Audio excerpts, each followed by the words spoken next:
Welcome to Your Music Saved Us, where we revisit 90s Christian albums that impacted us in some way and see if they still hold up.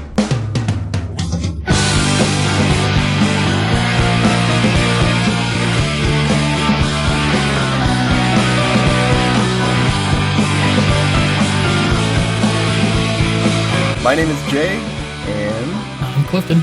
Great. And Clifton, what are we going to be listening to this week? We're listening to the breakout smash hit All Star United by All Star United. All right. And Clifton, just to start off, how did this make you feel? Honestly, relieved. That not everything that I listened to outside of punk was as bad as DC Talk or Steven Curtis Chapman. Okay. Out of all our choices, how did we end up listening to this one? Yeah, for some reason I really wanted to do this. I honestly barely have any exact memories associated with this album from the late 90s, but I remember it being good, and, I think first I wanted to see if it would spark any memories, and also I wanted to see if I was crazy for thinking this album isn't bad. And I will go on the record and say I'm pretty sure this was my first time listening to this. Ever? The only other time would have been maybe it was played in, like a store or in a video or something in the background. Wow. But I don't think I ever directly listened to this. Okay. Yeah, give us some background on the band. I did a little digging too, but what did you find?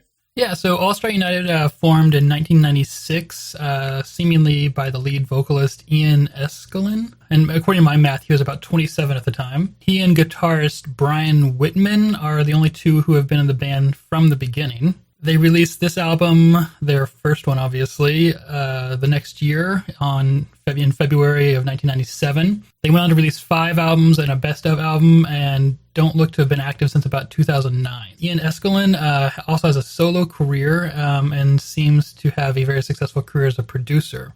Interestingly, his solo career before All Star United, it was some sort of like techno or electronica or something like that, but I couldn't find any of that music. Oh, I did.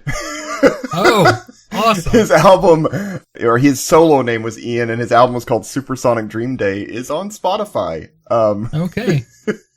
And it was... Isn't that one from after All Star United? No, this is 1994, according to Wikipedia. Okay. So Spotify just had that date wrong. Yeah, I'm not sure which one's right. I feel like it's before based on his outfit and the font and the style, but it was interesting. I listened to like 1 or 2 songs. I was like, I can't do this, but, yeah. but, and he was touring big time with that. All Star United kind of formed out of the backing band that he was touring with. That makes sense. Okay. Yeah. So, and he was touring, my understanding, with like Michael W. Smith and guys like that. So, thinking back for you, when did this come into your life? What are your kind of first memories with it? I remember my church had a concert with 7 Day Jesus and All Star United, and I don't know if it was just them two or if it was, now this isn't part of my memory, but looking back, that may have actually been a third day tour where 7 Day Jesus and All Star United were opening for them, which makes more sense. This was after I was already into punk and all that. I was definitely too cool for school and did not want to go to this concert. I think one of my friends drugged me there because they wanted to see 7 Day Jesus. I don't remember a lot of the concert except sitting in the balcony of the sanctuary and being annoyed at being there. That's about it. Okay, so wait. You went to the concert and Yes. You didn't like them when you saw them live. I know. I was annoyed to be there, before things started. Oh, okay. But Yeah, then you saw them play and you were a little like, oh, this is good? I guess I bought the album because I had it. Okay, so not as many direct memories of the concert, but somehow you got the album Yes. probably that night, maybe, or Probably. after that, and really liked it at the time. Yeah. Okay. Yes. Okay. Anything, when you revisited it, was there anything that really kind of brought back memories or songs that stood out to you, or any particular memories from the album? Listening to the album was an experience, and I remember this song. I remembered a few looking at the track list, but no, it really didn't, honestly. Literally, the only thing I remember about this is that I don't remember buying it. I don't remember listening to it. I remember having listened to it, but I don't remember listening to it. If that makes sense. Mm-hmm. So when you kind of like put it on, or before you played it, I guess, like, did you have any expectations? Were you thinking it'd be great, terrible? Like, what were your expectations? My expectations, I thought this would not be horrible. I remember liking it. I remember it being, pretty catchy, poppy thing. So really my only expectation was, I think I told you this last week, is that it would be, I thought it would be better than Action Slacks, which is a pretty poppy band. And I think I was right. I think it is better than Action Slacks. Not a lot by any means, but it's a solid album, I think. Okay, I'm going to disagree with you on the Action Slacks thing, okay. But I think I may be a bigger Action Slacks fan than you. And you're definitely a bigger All-Star United fan than I am. But we'll talk more about it in a second. Any other kind of impressions from when you started, or should we kind of jump into some of the songs?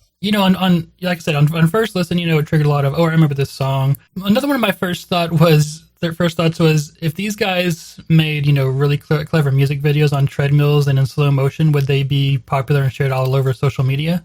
Okay. That one I could see. Yeah, good point. This would fit that kind of thing. I'm not saying they're great, but they're as good as OK Go, right? I mean, OK Go is not great. Fair. I'll give you that.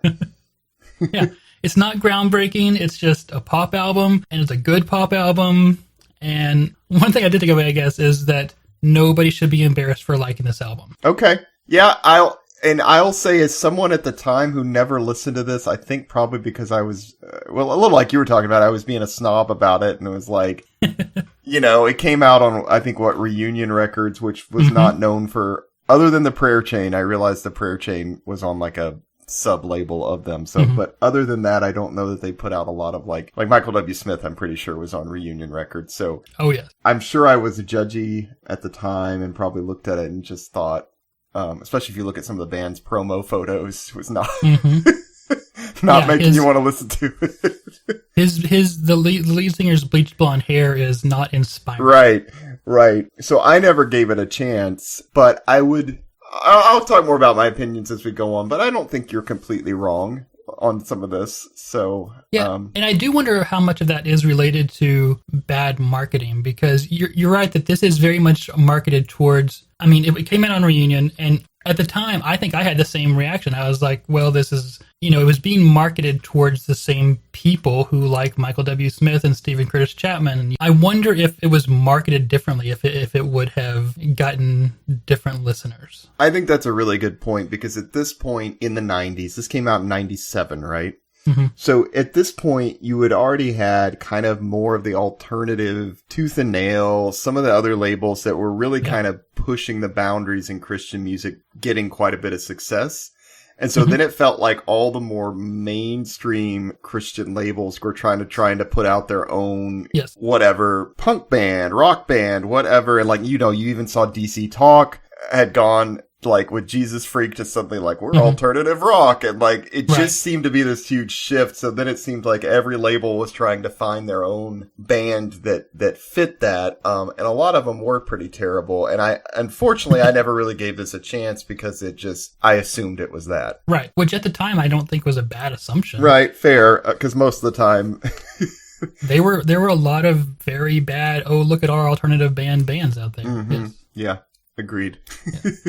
All right, well, let's dig in. All right. Let's talk about even just the first song that opens with La La Land. What are your thoughts, memories on that one? So this is the only song I remember from the album. Like I could have sung the chorus to this song from memory from the 90s before listening to the album again, but that's it.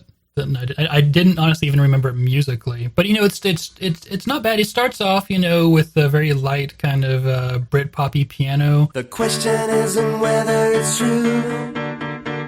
The question isn't working for you. Some catchy vocals and some weird lyrics, which I like. Then, as the song progresses, the rest of the band joins in, kind of subdued. I think what really clinches this song for me is when we have a kind of a groovy synth enter at the chorus. Well, I've got no time to find out what's real.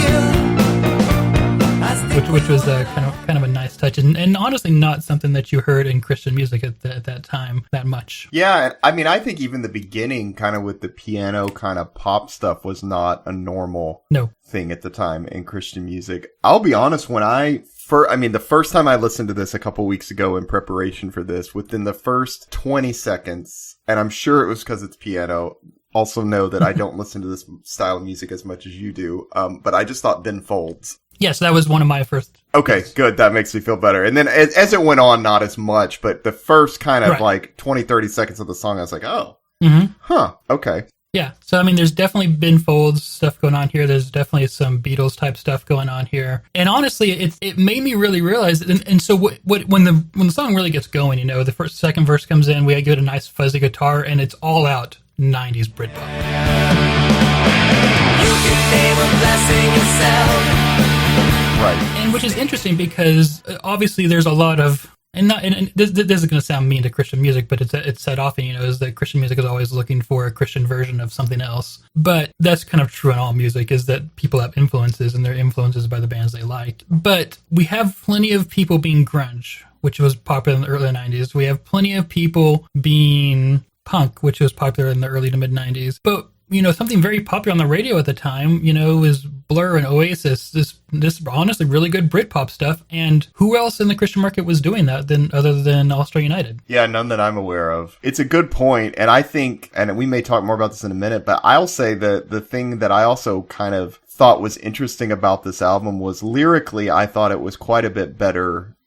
Well, yes. Definitely better than I expected it to be, but I'll be honest, my expectations were low.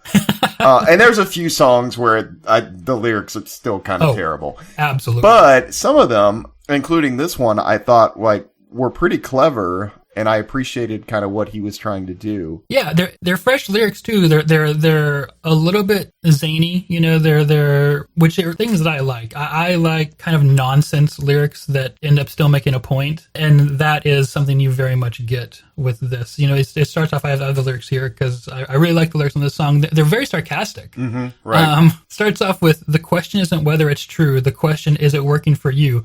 Marshmallow skies and custardy pies and nothing's too hard to do. They're 5 happy verses or so. They told me all I needed to know. Ignore all the rest, trials and tests, and threats to my comfort zone.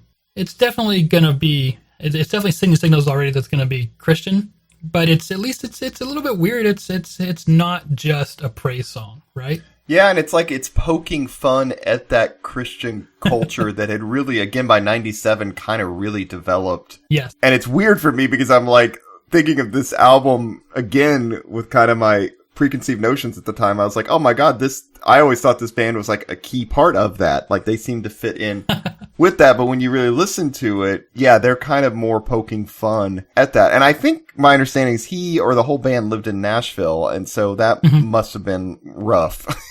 In some ways, dealing with this all the time. They're in the middle of not only a huge music scene, but also like the kind of the Christian, the CCM scene at the time. Right. Not that there was a scene and like there were like kids playing shows everywhere, but my point is like in fact, let me just replace the word scene with industry. There you go. Yeah, and you know, he had been at least in the Christian industry for a few years before that with the other stuff he's doing. So It makes a lot of sense, the lyrics. Yeah. So the lyrics are witty. They're sarcastic, and, you know, they seem to be bringing a critique of some sort, right? Right. And what I couldn't figure out is if they were a critique of the secular world or of, you know, American evangelicalism of the time. And honestly, so what really confuses me is like the second verse kind of wants it both ways. You can name a blessing yourself, stake a claim on power and wealth, and strong healthy teeth, a spot at the beach, and romance that's really swell. All the saints and martyrs alive, well, they would have called a national strike, demanded less pain, more personal gain, if only they'd known their rights. So the first part there to me seems like a critique on the secular world, whereas the second part seems like a critique on the Christian world, obviously. Yeah, I see what you mean. I felt like most of it was kind of more aimed at the Christian world. Yeah. And kind of poking fun at that. But you're right, he does jump around a little bit on this one. My Jesus decal does quite a trick. Right above my dashboard I stick it. A good luck charm. It keeps me from harm. It saves me from speeding tickets. Right. That's a pretty fun critique. And that was definitely I mean, that time period, everybody had, you know, those fish decals and stuff on their car. This is definitely a product of that time. So here's what I came to. In my rush to figure out if this was aimed at the secular world or at Christians, I realized that I forgot a very popular target of the time. Yes. Fake Christians. There we go. People who are nominally Christian, but not dedicated in the same way or to the same level as the holier-than-thou writers of this song.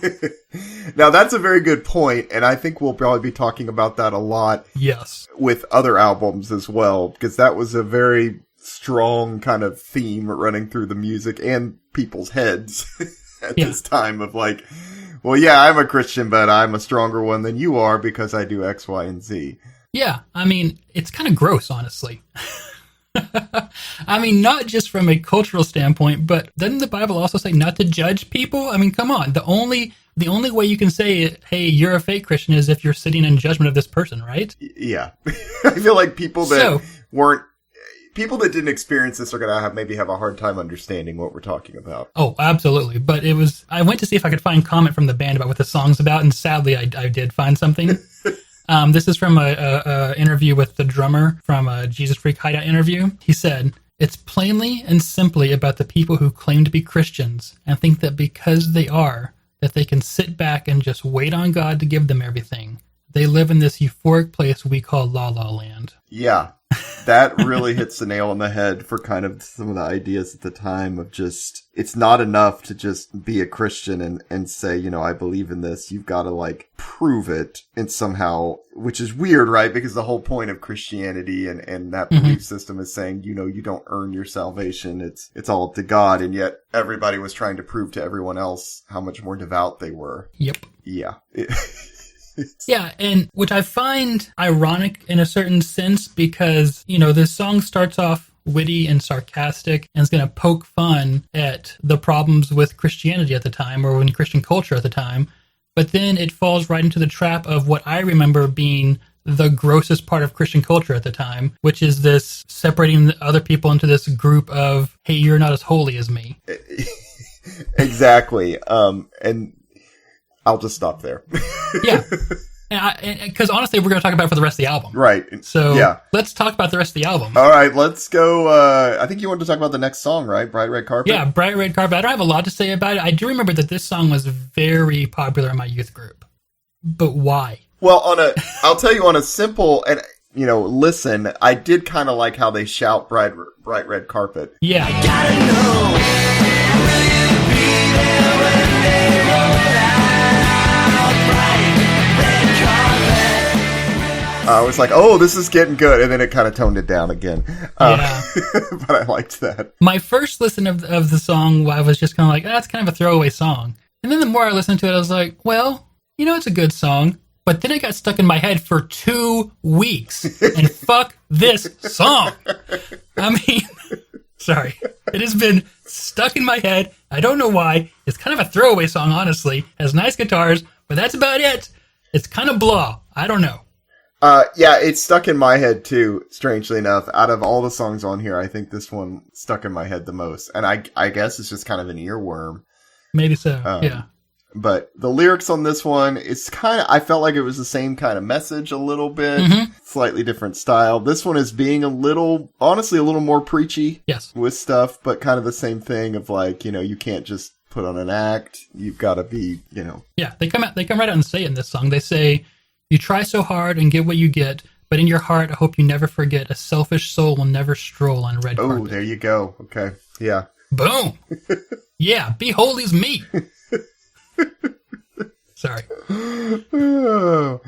Yeah, I noticed somewhere on one of the pages I was reading about this band, I think they made a video for this song. Oh, really? And I think this might have been the only video they made on the album, which I thought that the biggest song on this was Smash Hit, although maybe I'm thinking that just because of the title, but maybe this may have been the big single that they tried to push. I'm not sure. Maybe so. Like I said, I remember this song being huge in my youth group. I don't remember anything else being huge, but I remember this song getting played, like, you know, before and after youth group stuff. I don't know why. It to me, it's a throwaway song that's okay. Let's talk about the next one. I know you wanted to talk about Drive. I guess this is a fourth song on the album. Yeah, so hearing this song, I remember liking it. I didn't remember it until I heard it again. But I remember liking it, not because it's an amazing song, but probably because of the lyrics mostly. I remember always, or maybe I should say often, wanting to be somewhere else other than where I was in small town North Texas. Right. But it's a slower song that generates some real feels, I think. It's about a friend offering to help someone else get away from it while they're obviously being overcome by something. And I think it's kind of a sweet song, and I think the music matches that and backs it up for most of the song. Lyrically, I felt like we shifted because it's not so judgy. Are you sure? Oh no, did I miss some judgment in this one? Oh boy, all right, what'd I miss? Pay attention to the bridges in All-Star United songs, because that's where they make their points. Because it is about a friend helping a friend get away when they're overcome. And then there's this bridge. I've been following a narrow lane. You follow yours where it winds. Now it's time to get in gear. Interesting. Yeah. Okay, so they've even admitted I'm sticking on the narrow path. Yeah. But you, I don't know what the fuck you're doing. You're just all over the place. Oh, man. You know, I gotta be honest, Clifton, as we're going through, like, so musically I'll just say it, as we're going through this, musically I didn't just love the album, but I did think parts were catchy, and I was like, okay, and I thought the lyrics, I was like, this is better than I thought lyrically, but now that we're dissecting it deeper, I'm thinking, kind of rethinking that. Yeah, I mean, but lyrically it is better than 98% of the other Christian music at the time. Which shows how bad it was. Yes, exactly. Yes. Okay. Honest, and also the end of this song is just 2 minutes of guitar solo.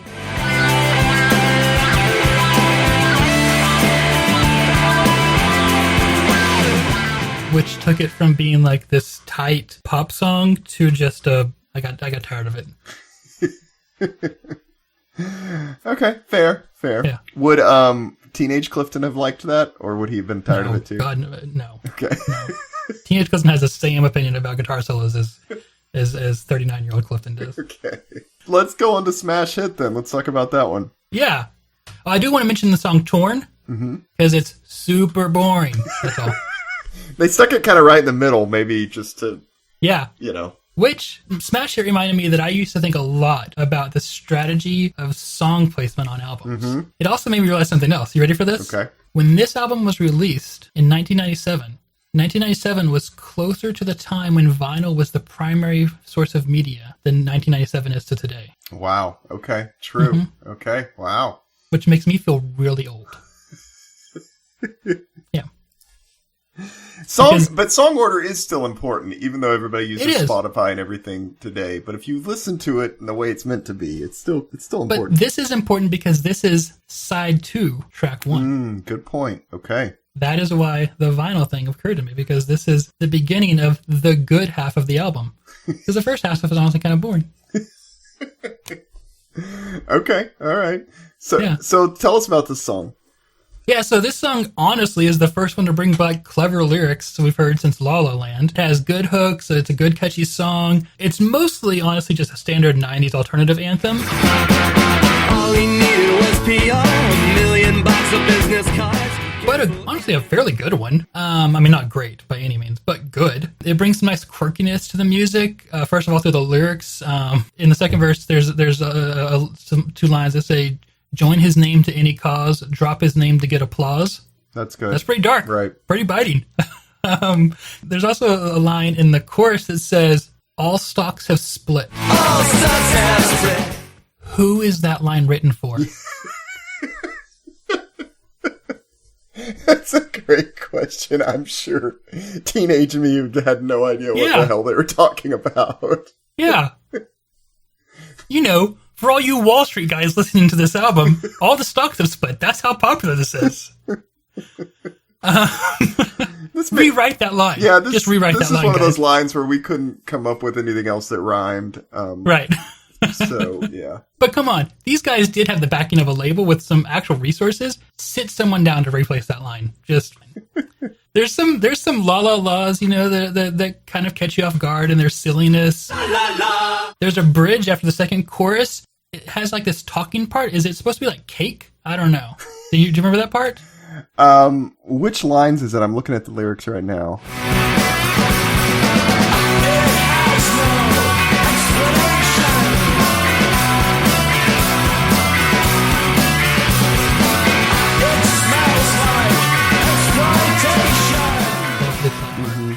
I like that line. It smells like exploitation. Yeah. I mean, I think they make some really good points in the song. Musically, I don't just love it. It's not as catchy as some of the others, for me at least. But lyrically, it's good. There's a chorus right after the bridge, which I really love. It's the best musical moment on the album for me. This Jesus thing, it's a smash hit. It drops down to just the guitar, which is kind of doing like a compressed Telecaster thing, and a synth that comes in with like a whir kind of arpeggiated thing. It's cute. I like it. I like cute music, and I wish they'd done more of this kind of thing more often. Okay. But what is this song trying to say? Once again, it may be too tongue-in-cheek for its own good. Right. I want to kind of explore the lyrics again on this song. So the first verse seems to be advice given to Jesus, I think, from a modern business perspective on how to get noticed. So if it was written today instead of 1997, it would mention TikTok, not business cards, probably. Okay, right. The verse is pretty simple. This Jesus thing, it's a smash hit. It's gone worldwide. But the second verse is biting in its cynicism and its accusation. I'm going to actually read it. Join his name to any cause. Drop his name to get applause. They'd never get enough. Nothing to be ashamed of. Which is true enough from Kanye West to Donald Trump. I think that's pretty true. Right. He said, "Who's more famous?" I said, "Jesus Christ." And I don't mean the Kanye West who ran for president. I mean the musician Kanye West. Right. Yeah. Then it continues on. Those ever loyal fans, they want to get their hands on his newest merchandising, ignoring overpricing.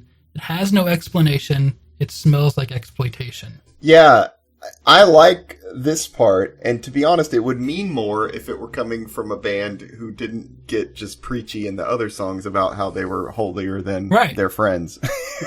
Yeah. Actually, that last line is the only time that an opinion, honestly, seems to be inserted into the song. Right. Other than the fact that it's all opinion because it's, but, it's the first time it's an overt opinion in the song. Yeah, like I think a non-Christian band could have written this song. That was my exact reaction to this, is that if this was written by a non-Christian band as a critique of Christianity at the time, it'd be a good song. Yep. I mean, yeah, I don't know what else to say about it. But it means less when you pair it with some of the other songs we've already talked about. Yeah. Also, both the vocals and the lyrics remind me a little bit of Five Iron Frenzy. In fact, I think Five Iron Frenzy has a song that's almost identical to this in some of its accusations. Well, I could see that this is kind of some of the same themes, so... Yes, and Five Iron Frenzy did it better. Honestly, because they were standing on more solid ground, as far as I'm concerned. Well, I'm sure we'll be talking about them soon. We probably will. All right, let's go to Beautiful Thing. That was the next one on your list. I remember that, once again, listening to it, I'm like, oh, I remember this song. So, interestingly, this is the most listened to song on this album on Spotify. Huh. It's a good song. It's, I think this one and the other one before it, Savior of My Universe, although they're kind of different songs, I think they have this kind of Bare Naked Ladies vibe going to them lyrically. Not that Bare Naked Ladies is that good either. But it's very of its time, I guess is what I'm saying. The second line, because I'm a scary conic. I don't know what that means. I think I want a Pavarotti voice because I'm a scary conic. I think he's referencing Harry Connick Jr., but he's saying his voice is not that good. I guess is what I think he's trying to say. Wow, that is topical. Yeah. For 15-year-old Christians. Yeah, this, it's a good point. This goes back to the thing you were saying earlier. He's referencing some stuff that I think most people are not going to, it's not the right age. And part of me is wondering actually how old he was. Yeah. When he wrote this. Yes. I'm looking back Well, at he was 27 when he wrote this. That is older than most of his fans are going to be. Yes. I mean, it sounds like 27 going on like 40, but, Right. But he had been in the industry, He is in Nashville, as you mentioned. So he is in the midst of all these things, and so he probably has a more day-to-day experience of this than anybody else. We're assuming this song in the chorus, "A beautiful thing to be loved by you," we're assuming he's talking to God, is that right? Oh, yes. So this one and the one before, Savior of My Universe, are definitely the most love-songy to God songs on the album. Okay. Bare Naked Lady love songs to God, according to my notes here. Yeah. Okay.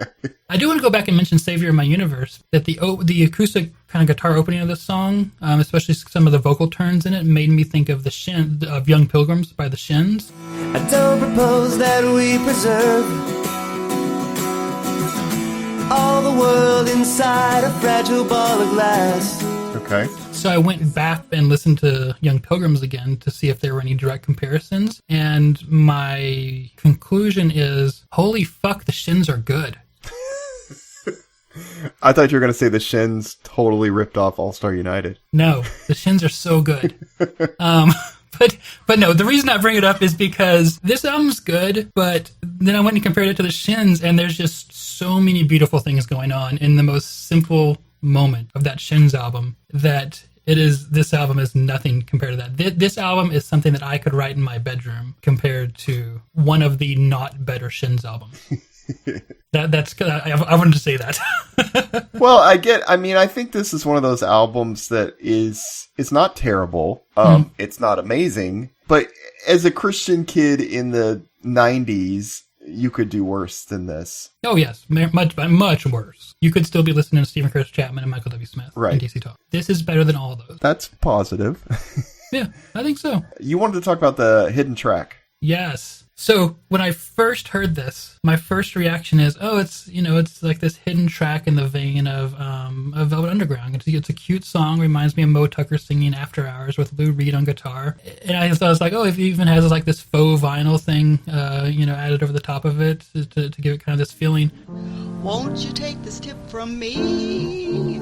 You don't need vitamins A, B, C. You don't need calories. But it turns out that's all wrong.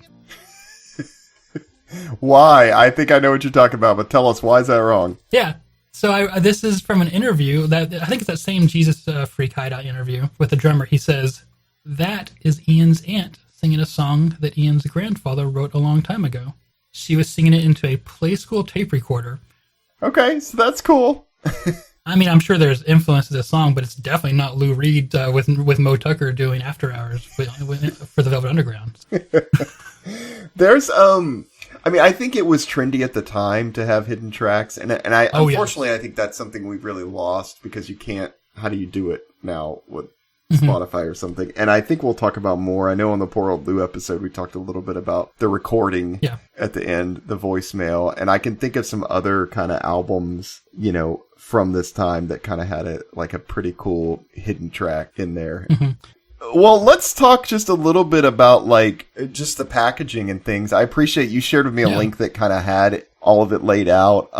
Just my take is I actually think the packaging is pretty nice for an album at that time. I like the cover art. I like kind of some of the photos and stuff that's in the layout. Mm-hmm. The CD itself kind of looks like a bullseye target. I'm not sure what it's supposed to be. But again, for the time period with the color scheme and everything, I think it works. Yeah. I don't think it's bad. So, I kind of would give them good marks on all of that. I think the packaging is better than the album cover. It's kind of quirky and fun. It's a group of people. What do you think that is? Like a football game? I don't know. Something like that. It's like the stands at some kind of sporting event. One other thing, and this may just be me, with the I thought the recording quality sounded fine. I kind of wonder if his vocals are a little too up front in the mix, but then again, this is more that style, and I don't listen to a ton of this style a lot, but they're really out in front, which is fine, but that's noticeably different than some other stuff at the time period. I don't know if it's a stylistic thing so much as probably the record company, honestly. Yeah, that definitely mirrors kind of more contemporary Christian music at the time. Overall, nothing to really complain about for all that for me. So even to today, if I buy an album, I will turn it on and sit down with the packaging and look through it, while I'm listening to it for the first time. And so I like having the lyrics there so I can reference them if I want to. Do you know anything about where they kind of are now? So I know that the lead singer Ian is a very successful producer. He is, he does several albums a year. He's won Dove Awards as a producer. I think that's the only one I know. So it's always interesting to me when artists like this will have kind of songs that are, critiquing Christian culture at the time, but you can see clearly he's made his whole career from Christian culture. You're right. He's won Dove Awards. He's produced tons of, it looks like mostly just Christian albums, and I don't know, just curious about that. I guess it didn't bother him enough. I don't know. No, and that's something that we'll encounter is a lot of people who have gone on to either leave the church or leave their faith entirely, but that is not the case here. Right. To be honest, and I guess we'll notice it more as we look at other albums, but just as a whole, I've kind of been surprised how many have not left the faith. Yeah. Honestly, quite a few have stayed with it, which does surprise me with some of these. Did this album change your experience with music at all? I don't think this album specifically changed my experience with music, but I will say, kind of like how I mentioned earlier, I like cute music, which wasn't honestly something I discovered for another few years after this. But I think if I'd paid more attention to it at the time, I may have noticed that I like cute music, and it may have, so I'm going with no, but maybe it should have. Well, so going back to that interview that you found, it's funny, and I think it's the drummer that's answering these questions, and he says, what bands have influenced your sound? And he lists a lot, so I'm not going to cover them all, but he says stuff like Blur, Menswear, Supergrass, Oasis, Pulp, Radiohead, Ash, The Charlatans, Ride, The Verve, Super Furry Animals, and DC Talk. And DC Talk, yes. It was a great turn. So it's almost like a joke. Yeah, like I can see some of those, and I honestly can see the DC Talk thing too, just because of the culture they were in. But some of that stuff was, I still think it's fairly obscure. Yeah, and especially at the time. So Super Furry Animals, especially. That's right. So it's kind of like, okay. Yeah, if I had more sense about me and paid attention to the interviews and paid attention to people saying what they liked instead of being stuck in my own little bubble in Christian world in small town North Texas, then I probably would have, it probably would have influenced my music experience more, and it did not, which is sad. Well, though, and we'll talk more about this too, but it was not easy. This is the 90s. There's there was really beginnings of the internet, but it was more like, I can send an email and not even every label or band had a website. There really, as far as I remember, there was no way to order stuff online. No. And so you would, if a band mentioned a band, I know I would kind of try to keep it in mind. Or if they said thank you to a band, some that had a cool name, and then if I saw it at the store, a lot of times I'd end up buying it. And occasionally at some like non-Christian store, I'm gonna reference Hastings because I know you know what I'm talking about, but people outside of Texas probably don't. But at some non-Christian music store, if I see something like that, occasionally I would buy it too, just thinking, whatever band mentioned this. But yeah, if you're at a store and they don't have Super Furry Animals, you're not gonna find it in the 90s. That's just it. And so you were at the mercy of whatever just happened to be in your local store. And if you're like us, where we both kind of lived in towns, you talked about seeing All-Star United, but we were not getting a lot of shows, and if we were, it was stuff like a Third Day Tour or Newsboys or something like that. And even that was an aberration. I remember that not because I remember loving that show, but because that was highly out of the ordinary. Right. I don't think we ever had another concert like that ever. Yeah, the stuff, I remember one of my first concerts I remember going to was White Heart. These are not, nice. It's that kind of stuff that you would get. Newsboys, I remember, came a lot, Audio Adrenaline, that kind of stuff, but nothing a little more edgy. And so there was no way to kind of find this stuff. Are you saying White Heart isn't edgy? I thought it was when I went to the concert. I think I was about 12, maybe even younger, maybe even 11. Yeah, and so you were limited, and you would pick up magazines like, I remember when I finally realized HM wasn't just metal and had some other stuff I liked, and that helped a lot. And then Seven Ball came along and some of those. But before that, there was kind of a gap. Yeah, I guess all that to say, I understand. It would have been great to find some of those bands, but you just weren't going to. Yeah, and honestly, because you couldn't download stuff, so if you wanted to listen to music, you had to buy the music. And one of the things that the Christian bookstore did is let you listen to albums before you bought them. Yeah, which was a good fat thing they had there that they didn't have at most normal record stores at the time. Which is what I was about to say. Like, I spent hours listening to music before I bought it at Christian bookstores. But if I went next door, which is really how it was, the Hastings was next door to the Christian bookstore in my hometown. If I went next door to Hastings, there were no albums that you could listen to without buying it. And I had $10, and I was not going to waste that $10 on something I hadn't heard before. No, it was a good point. I remember some Christian bookstores would be willing to open it up and then like reseal it with the shrink wrap if they didn't have a demo of it. And so that was there were a lot of terrible things that came out of Christian bookstores, but that was a nice memory. Yeah. And one of my friend's mom actually worked the music department, she was the music department manager at the Christian bookstore, and so we got to listen to anything we wanted to listen to. We just took it up to her and like this. Nice. She's like, okay. Whereas, like I said, on the other side, I try to think back, like, why did I not get into non-Christian music? It wasn't that it was not available to me. It wasn't even that I wasn't interested. It was just that I had $10 to spend, and I was not going to spend it on something I hadn't heard before, because I would listen to an album 2 or 3 times before I even bought it at the Christian bookstore. You know? Yeah. No, totally. It was just you were very limited, and there wasn't a lot of ways to find this stuff.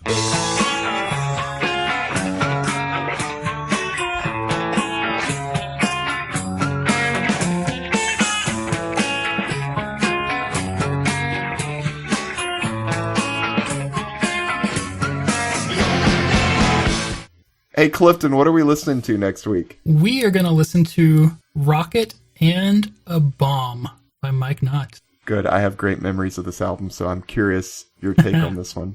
Yeah, I've never listened to it, so we are going to have an experience. Okay, good. All I'll say is you should do a little reading on it, because it's... Well, shit, I'm giving it away. Okay. I'll shut up. All right, just... I've never had to be pre-empted on an album like, before you listen to this, by the way, let me explain something. I'm sure you'll do the looking when you start looking at the lyrics and you're like, huh.